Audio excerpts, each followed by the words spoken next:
But people don't do that. They don't ask for help for the most part, and there's a lot of reasons for that. We know that people who need help with addiction are not getting that kind of help. Of the 15 million Americans with alcohol use disorder, just 6.5% received treatment in 2017. While in 2019, of the more than 20 million people with substance use disorder, a little over 10% got treatment. This shows clearly much more needs to be done to get help for those who are battling addiction. Joining us now with more on all of this is David Magee. He's the creator and director of the operations of the William Magee Institute for Student Wellbeing at the University of Mississippi. He's also a best-selling author of the book, Things Have Changed, What Every Parent and Educator Should Know About the Student Mental Health Substance Misuse Crisis. David, good to see you yet again. I'm just curious to get your reaction to Matthew's passing. Oh, Elizabeth, I watched your interview with him and I read his book. And, you knew him, but me and so many of us in recovery knew him as well. And it's not because he starred on Friends. It's because when I read his book and I listened to his words in your interview, I knew him. We're in a club, those of us in recovery. And it's a club where we really know one another. He touched me so much with his book. And I really think people say a lot, well, this was his second act after Friends. I think Friends was like a runway into that. It seemed to me that the work he was really proud of was the work he'd done with himself and helping others into recovery. Yeah, he told me in that interview that telling his story helped him in sobriety. That's one of the secrets that those of us in recovery know, that actually the way to help yourself is to reach out and help somebody else. Let's take a look at that clip from the interview.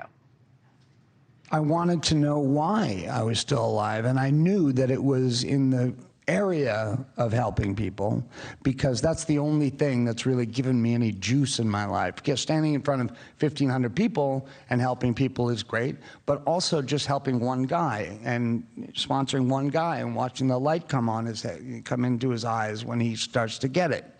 It's in that area, and then ultimately it became writing this book, which, the goal of this book is, of course, to help people. It says in the dedication is to all the sufferers in the world, you know who you are. And I couldn't write this book unless I was, really strong in my sobriety, which I am now, and I'm very grateful. David, you also wrote a book after the death of your son from an opioid overdose and in your own recovery. Tell me how important that is, that storytelling, that getting it out on the page, and then finding out that, oh my gosh, it actually might have helped somebody who read it, the way you were helped by reading Matthew Perry's book.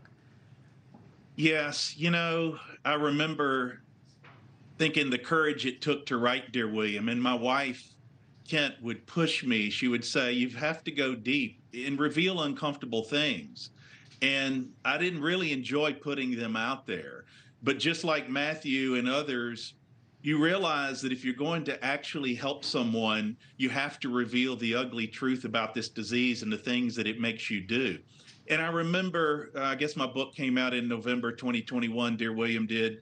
I remember not long after that waking up, and I go see this message of somebody who's found me, and it's some woman, and the book had reached her in a treatment center, and she said, I've decided to stay another 60 days because, look, the stories, it just almost makes me cry. I've actually still heard from that person. I think she's doing well. And there are many others. That's just one. And it's not to pat myself on the back. It's that you tell these stories, you reveal this awful truth to try to heal yourself and heal others. It set me free, and you just hope and pray it sets others free. And we hope and pray it set Matthew free.